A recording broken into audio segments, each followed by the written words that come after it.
Eteryje žinios ir pastarųjų dienų įvykio apžvalga. Druskininkai visą savaitgalį gyveno šventės ritmu. Dar penktadienio popietę surengtas ambicingo druskininkiečių projekto žiemos pramogų komplekso jau turinčio naują vardą Snoras Snow Arena pristatymas. Švenčiant kurorto sezono pradžioje prie statomo žiemos pramogų centro atidengtas įsibėgėjusios statybas žymintis stendas ir pasirašyta finansavimo sutartis, užtikrinantis sklandžią ir sparčią tolesnių darbų eigą.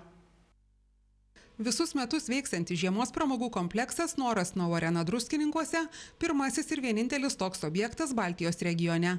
Jo statybų iniciatorė – ekonominių sunkmečio ambicingo projekto vykdyti nepabūgusi Druskininkų savivaldybė. Naujoje sniego arenoje vienu metu galės pramogauti per 1000 lankytojų.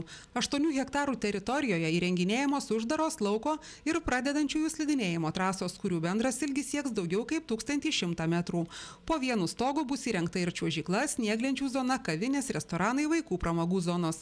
Pirmoji dengta sniego arena Baltijos regione duris lankytojams atvers jau šią žiemą, o per metus tikimasi sulaukti 400 000 pramogautojų. Neabejoja žiemos pramogų kompleksą Druskininkuose statančios bendrovės Tamita vadovas Andrius Stasiukynas, kuris penktadienį su Druskininkų savivaldybės meru Richardu Malinausku ir banko Snoras prezidentu Raimondu Baranausku pasirašė finansavimo sutartį.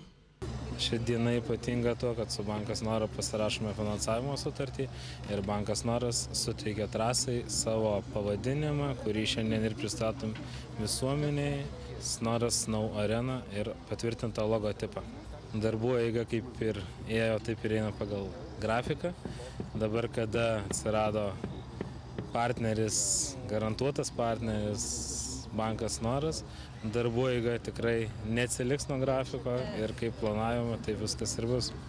Aš manau, kad tokie kompleksai kaip šis kalnų slidinėjimo trasų kompleksas, tai juo galėtų didžiuotis net ir valstybių sostinės. Tai aš manau, tokiam kurortui kaip Druskininkai pagal mūsų dydį, tai yra labai svarbus infrastruktūrinis objektas ir aš noriu palinkėti tiek visiems druskininkams, tiek šiam objektui klestėti, augti ir žydėti. Bendra objekto vertė siekia 98 milijonus litų, iš kurių 56 milijonai banko Snoras finansuojama dalis, 40 milijonų ES struktūrinių fondų lėšos.